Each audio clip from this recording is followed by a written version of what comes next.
여러분, 오늘은 우리 삼손 이야기의 두 번째 부분에 해당하는 사사기 16장 말씀을 중심으로 오늘 말씀을 나누고자 합니다. 나시린으로 태어나면서부터 하나님 앞에서 구별된 자였던 삼손은 여호와의 영이 그를 움직이기 시작하므로 그가 이제 사사일을 감당하기 시작했습니다. 그런데 우리 지난번 살펴보았던 14장, 15장에서 나타났던 삼손은 이 구별된 자 나시린과의 삶과는 매우 동떨어진 그러한 삶을 계속해서 살아갔었습니다. 무엇보다 이방 여인을 아내로 맞이하지 말라라고 하는 그 신명기의 말씀을 그는 듣지 않았을 뿐더러 또 부모님의 말씀도 듣지 않았습니다. 그리고 삼손이 태어나기 전 여호와의 사자가 당부했던 그 세 가지, 포도주와 독주를 마시지 말라고 했고, 또 부정한 것을 먹지 말고, 또 머리에 삭도를 대지 말라라고 했던 그 말씀들 중에서 첫 번째와 두 번째 모두를 그는 어겼습니다. 그럼에도 하나님께서는 이 삼손을 사용하셔서 이스라엘을 구원하기 시작하셨고, 또 이 삼손이 이스라엘 여인이 아니라 블레셋 여인을 좋아하고 그 아내로 맞이했던 그 점을 하나님은 이스라엘을 구원하시기 위한 그러한 방편으로 삼손의 그런 연약한 점들도 사용하셨다는 것입니다. 삼손의 성격과 성품, 그 모든 것을 그분께서, 하나님께서 전략적으로 사용하신 것입니다. 그런데 오늘 본문 16장에서도 여러분, 삼손의 이 행보는 여전히 계속해서 자신의 안목 그리고 정욕에 따라 그는 행동하고 있는 것을 볼 수 있습니다. 여러분, 우리가 읽지는 않았지만 16장 1절에서 3절, 이제 16장 초반부에 보게 되면 이 삼손이 가사라는 지역으로 가게 됩니다.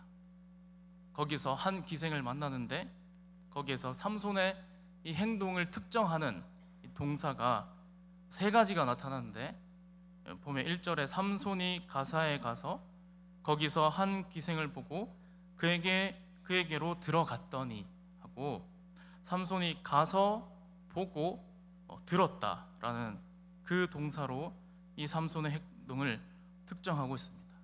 그러니까 삼손은 14장과 그럼 15장에서 블레셋 여인을 보고 이제 그 여인과 결혼하면서 이미 나시린의 그 규례를 두 가지나 이미 어겼었죠. 그렇다면 이제 삼손의 그 삶은 이제 이스라엘 사사로서 하나님께 회개하고 돌아오거나 또는 아니면 자신의 그 삶을 돌아봐야 하는데도 여러분, 그는 그렇게 하지 않습니다. 여전히 자신의 뜻대로, 자신의 마음대로 삶을 살아가는 것을 바로 이 부분에서 여실히 보여주는데, 그가 가서 보고 들어갔다라는 이 세 가지의 동사를 사용함으로 이 삼손의 행동이 마치 너무나 빠르게 즉시 이렇게 죄를 짓는 행동을 보여주고 있다는 것입니다. 그리고 오늘 본문에서 이제 삼손이 만나는 여인들 가운데 이제 마지막 여인입니다. 들릴라와의 이야기가 소개되어지고 있는데 4절에 보면 이렇게 기록하고 있습니다. 이후에 삼손이 소렛 골짜기에 들릴라라 이름하는 여인을 사랑하매.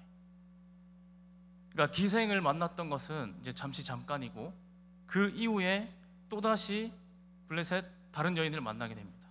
그러니까 그 여자가 바로 이 소렉이라고 하는 그 골짜기에 사는 들릴라라는 이름하는 그 여인을 사랑하게 되었고, 이제 그 여인과 일어나게 되는 그런 일들이 바로 오늘 본문의 사건이고, 또 삼손의 그 힘의 비밀을 알아내는 것이 오늘 이야기의 그 중심입니다. 여러분, 앞선 이 15장에서도 이 삼손 한 사람에게 블레셋 사람들의 많은 재산 피해를 보았고, 또 1000명이나 되는 또 많은 사람들이 죽었기에 블레셋 사람들의 여러분 마음이 어땠을까요? 이 삼손을 향한 복수심에 그들은 불타올랐습니다. 그러니까 블레셋 사람들의 입장에서 보게 되면 마치 미꾸라지 한 마리가 이제 온 개울을 흐리는 것처럼 바로 삼손의 행동이 그와 같았을 것입니다. 그러니까 그들은 어떻게 해서든지 이제 삼손을 잡아서 복수를 해야 되겠다 하는 그런 마음을 딱 먹고 있는데, 마침 그가 소래 골짜기에 있는 이 들릴라라는 그런 여인을 사랑하게 되었고 거기에 푹 빠져 있다는 것을 이들이 알게 되었습니다. 블레셋 방백들은 들릴라를 찾아가 제안합니다. 네가 삼손을 잘 꿰어내서 그 삼손의 힘의 그 비밀이 어디에 있는지 알아내라. 그러면 우리가 은 1100개씩을 너한테 주겠다라고 이렇게 제안합니다. 여러분, 여기서 들릴라를 찾아간 사람들이 블레셋 방백들이라고 하는데, 블레셋 방백들은 블레셋의 그 5성읍의 성주들을 말하는데, 여러분 5명이서 은 1100개씩을 이제 그 들릴라에게 주겠다고 합니다. 그러면 은 5500개인데, 여러분 이 은 5500개라고 하는 것은 이제 일반 사람들은 정말 상상하기도 힘든 그런 아주 큰 액수의 그런 돈입니다. 여러분, 우리는 여기에서 이 전에 삼손이 수수께끼를 내었을 때, 결혼 잔치에서 수수께끼를 내었을 때 그 삼손의 아내를 협박해서 그 수수께끼 비밀을 알아냈던 그러한 사건이 이제 떠오르게 됩니다. 그때는 그 삼손의 아내를 협박했었고, 이제 오늘은 삼손의 비밀, 힘의 비밀을 알아내게 되면 많은 돈을 주겠다고 이제 그렇게 협상을 합니다. 여러분 16장 6절부터 이제 6절부터 보게 되면 이제 돈에 눈이 먼 이 들릴라가 이 삼손의 힘의 비밀을 알아내기 위해서 계속해서 이제 삼손을 귀찮게 하고, 또 삼손은 그 질문에 대해서 좀 엉뚱한 대답을 하면서 이러한 것들이 이제 반복됩니다. 6절에서 먼저 이렇게 말합니다. 정하건대 당신의 그 큰 힘이 무엇으로 말미암아 생기며 어떻게 하면 능히 당신을 결박하여 굴복하게 할 수 있을는지 내게 말하라 라고 이렇게 먼저 말합니다. 여러분, 이 들릴라의 질문이 어떻습니까? 너무 속보이는 뻔한 질문 아닙니까? 지금 이 삼손의 그 힘의 비밀, 그것이 어디서 이런 힘이 나오는지 만약에 알게 되면 이제 어떤 일이 벌어질 것인지 조금만 생각해봐도 알 수 있을 텐데, 삼손의 반응이 더 재밌습니다. 그가 아주 천하태평입니다. 남의 일을 얘기하는 것처럼 7절에서 그는 마르지 아니한 새 활줄 7으로 나를 결박하면 내가 약해져서 다른 사람과 같게 될 것이다 라고 그렇게 말합니다. 여러분, 들릴라는 어떻게 하죠? 바로 그 일을 실행합니다. 블레셋 방백들에게 마르지 아니한 새 활줄을 가져오게 했고 매복하게 했습니다. 그리고 그 줄로 삼손을 결박하고, 삼손, 블레셋 사람들이 들어왔어요 하고 말하자 삼손이 어떻게 합니까? 바로 그 줄들을 그냥 불탄 실처럼 그냥 끊어버렸습니다. 이렇게 들릴라의 삼손을 잡기 위한 그 첫 번째 계획은 실패로 이제 돌아가고, 16장 10절에서 14절까지 이제 두 번째, 세 번째 계획들이 이어지게 됩니다. 여러분, 삼손이 거짓말했다라는 그 사실을 알게 된 들릴라가 어떻게 말합니까? 10절에 이렇게 말합니다. 보라, 당신이 나를 희롱해서 내게 거짓말을 하였다. 청하건대 무엇으로 당신을 결박할 수 있을는지 이제는 내게 말하라. 여러분, 이 말이 어떻습니까? 처음에는 삼손에게 청한다라고 그렇게 부탁을 했는데, 이제는 뻔뻔하게 당신이 거짓말로 지금 날 희롱했으니까 이제 말하라 하고 그렇게 요구하고 있다는 사실. 그러자 여러분, 삼손이 뭐라고 합니까? 한 번도 쓰지 않는 새 밧줄로 나를 결박하면 된다. 그러자 들릴라는 그 삼손의 말대로 새 밧줄을 가져와 삼손을 결박했고, 삼손, 블레셋 사람들이 들이닥쳤어요 라고 얘기하자 결과는 어떻습니까? 삼손이 힘을 조금만 쓰자 그 밧줄이 모두 그냥 다 실처럼 끊어졌습니다. 이 두 번째 계획도 실패한 들릴라는 이제 집요하게 삼손을 보챕니다. 삼손이 자신을 희롱했고 거짓말했다라는 그것을 빌미로 삼아서 이야기했을 때, 여러분, 삼손의 이 세 번째 대답이 무엇이었을까요? 나의 머리털 7가닥을 배틀의 날실에 섞어서 짜면 내 힘이 없어진다. 라고 그렇게 말합니다. 그러니까 여러분, 이제 세 번째에 이 삼손의 그 대답을 보게 되면 어떻죠? 왠지 모르게 조금 불안해집니다. 이제 들릴라의 그 요청이 계속될수록 조금씩 뭔가 해답에 가까워지는 것 같습니다. 삼손은 들릴라가 자신을 향해 진정으로 칼날을 지금 겨누고 있다는 사실을 알지 못하고, 이 들릴라의 그 말에 그는 계속해서 거짓말로, 임기응변으로, 또는 장난치는 듯한 그런 대답을 이어나갔습니다. 들릴라는 배를 짜는 그 틀에 삼손이 잠들게 한 다음에 그 머리털을 단단히 짜고 블레셋 사람들이 들이닥쳤다라고 이야기하자, 여러분, 이번에도 삼손은 그것을 쉽게 다 빼버립니다.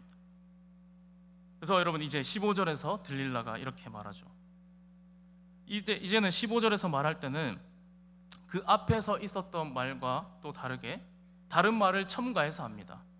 당신의 마음이 내게 있지 아니하면서 당신이 어찌 나를 사랑한다 하느냐. 당신이 이로써 3번이나 나를 희롱하고 당신의 큰 힘이 무엇으로 말미암아 생기는지 내게 말하지 아니하였도다. 그러니까 여러분, 당신의 마음이 지금 내게 있지 아니하면서 어찌 나를 사랑한다 하느냐 하면서 이 들릴라는 이 사랑한다는 그런 것을 이제 전략적으로 사용하게 됩니다. 들릴라는 당신이 나를 사랑한다면서 어떻게 나를 3번씩이나 속이느냐, 이렇게 삼손을 심리적으로 계속 압박하는 것입니다. 또 여러분, 16절에 보게 되면 날마다 그 말로 그를 재촉하여 조르매 삼손의 마음이 번뇌하여 죽을 지경이라. 그러니까 여러분, 이러한 말이 당신이 나를 사랑한다면서 어떻게 이럴 수 있냐 라면서 어떻게 하죠? 매일매일 이런 재촉과 요구가 계속되는 것입니다. 그러니까 이런 요구가 뭐 얼마나 며칠 동안 계속되었는지 모르지만 이렇게 계속해서 삼손을 괴롭히자 삼손은 이제 번뇌에 빠져서 죽을 지경인 것이죠. 그래서 어떻게 됩니까? 이제 삼손이 진심을 드러내게 됩니다. 여러분, 17절 보시면 내 머리 위에 삭도를 대지 아니하였나니 이는 내가 모태에서부터 하나님의 나실인이 되었습니다. 만일 내 머리가 밀리면 내 힘이 내게서 떠나고 나는 약해져 다른 사람과 같으리라. 여러분, 이 말을 들은 들릴라는 어땠을까요? 아, 이 말은 진짜구나 하고 알아챘습니다. 급히 블레셋 방백들을 이제 보내었고, 이번에는 진짜 비밀을 알아냈으니 한 번만 올라오면 된다라고 그렇게 전합니다. 들릴라는 삼손을 자기 무릎에 베게 하고 잠을 들게 한 다음에 이제 삼손의 머리를 밀고 삼손을 이제 깨웠습니다. 여러분, 잠이 깬 삼손은 누가 왔다고? 이번에도 내가 나가서 몸 좀 풀어볼까 하면서 그가 나갔지만 이미 여호와께서 자기를 떠나신 줄 깨닫지 못하였더라 라고 말씀하고 있습니다. 여러분, 힘이 사라진 삼손은 어떻게 됩니까? 이제 블레셋 사람들에게 잡혔고 그는 두 눈이 다 뽑히고 놋줄에 매어서 옥에서 맷돌을 돌리는 그러한 신세가 되게 되었습니다. 여러분, 지금까지 이런 이어진 이 삼손의 여러분 이야기를 들으니까 여러분 어떻습니까? 지금 이 장면에서 삼손의 힘이 머리카락에 있구나, 또는 여러분 22절에도 그의 머리털이 밀린 후에 다시 자라기 시작하니라 라는 여러분 이 말씀 때문에 이제 삼손의 그 힘이 머리카락에 있었다라고 생각하기가 쉽습니다. 그러나 결론부터 말씀드리자면 이 삼손의 그 힘의 근원은 머리카락이 아니라 바로 하나님이 이 삼손의 힘의 근원이라는 사실입니다. 여러분, 이것은 정말 간단한 진리와도 같습니다.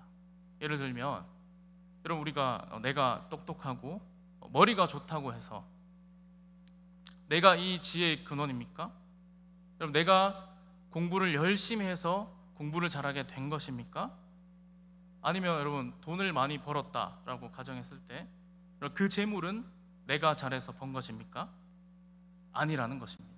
그 모든 것은 하나님께서 그 사람에게 지혜를 주시고 또 공부하면 깨닫도록 또 이해되도록 그렇게 해주시고 또 일을 잘할 수 있도록 일터와 직장을 주시고 또 건강도 주셔야 그 모든 것이 가능하다는 것입니다. 그래서 여러분, 삼손 역시 그와 마찬가지입니다. 하나님께서 이 삼손에게 다른 사람들이 없는 그런 아주 엄청난 큰 힘을 주셨는데, 그가 하나님께서 그 힘을 주셨기 때문에 그가 힘이 있는 것이지 그의 머리카락 때문에 있었다는 것이 아니라는 것입니다. 또 삼손이 나실인이었고 또 이스라엘의 사사였기 때문에 우리 하나님께서는 그 이스라엘을 구원하기 위해서 삼손이 사사로서의 그 역할을 여러분 하는 동안에 그 힘을 허락해 주셨다는 사실입니다. 근데 여러분, 삼손은 이방 여인에게 계속해서 놀아났고 개선의 여지가 보입니까? 없습니다. 16장에서도 여전히 기생 그리고 들릴라 이런 여인들에게 푹 빠져서 그는 하나님께서 이스라엘 백성들을 위해 구별된 사사로서 역할을 하라고 그렇게 그 힘을 주셨는데 그렇게 하지 않고 그는 그저 자신의 그 사랑 노름에 빠졌을 뿐입니다. 여러분, 그리고 17절과 우리 18절에서 계속하여 반복되는 말이 무엇입니까? 삼손이 진심을 드러냈다는 말입니다. 17절 보면 삼손이 진심을 드러내요. 그리고 18절에 삼손이 진심을 다 알려주므로, 또 그 뒤에 삼손이 내게 진심을 알려주었으니 라고 세 번이나 반복되어지죠. 그러니까 삼손은 지금까지 어떻게든 자신의 진심을 말하지는 않았습니다. 그런데 여기서 지금 세 번이나 삼손의 그 진심을 말했고 그 진심을 이제 밖으로 이렇게 드러냈다. 특히 그 이방 여인에게 그것을 드러냈다는 것이 중요한 의미를 가진다는 것입니다. 여러분, 삼손의 그 드러낸 진심이 무엇입니까? 바로 나실인에 지켜야 할 그 세 가지 사항과 관계되는 것입니다. 이미 아까 서두에 말씀드린 대로 14장 15장에서 그 세 가지 규례 중에서 첫 번째, 두 번째는 이미 어겼고 이제 남은 것은 이 세 번째, 머리에 삭도를 대지 말라라는 이러한 것인데 이제 그것마저 범하게 되었다는 것입니다. 그러니까 여러분, 이것은 여호와의 사자가 자신의 부모에게 나타나서 꼭 지키라고 명령했던 바로 그 명령, 그러니까 그것은 하나님께서 가르쳐 주신 비밀인 것이죠. 하나님께서 그 귀중한 비밀을 삼손에게 허락해 주셨는데 여러분, 삼손은 바로 그 하나님의 귀중한 그 비밀을 헌신짝처럼 드러내었고 그것을 버린 것과 지금 마찬가지라는 것입니다. 여러분, 오늘 삼손의 이 이야기는 오늘 우리에게 두 가지의 교훈을 줍니다. 첫째는 하나님께서 삼손에게 다른 사람들은 갖지 못하는 아주 큰 힘을 주셨는데 그것은 이스라엘의 구원을 위해 사용하지 않으면 그 힘을 빼앗기게 됩니다. 여러분, 그런 것처럼 하나님께서 우리에게 선물을 주시는데 그 선물이 무엇입니까? 은사와 재능입니다. 하나님께서 주신 그런 은사와 그 재능을 공동체를 위해서 여러분 사용하지 않으면 삼손처럼 그것을 거두어 갈 수도 있다는 것을 말씀합니다. 그리고 두 번째로는 하나님과의 개인적인 비밀을 귀하게 여겨야 함을 가르쳐 주십니다.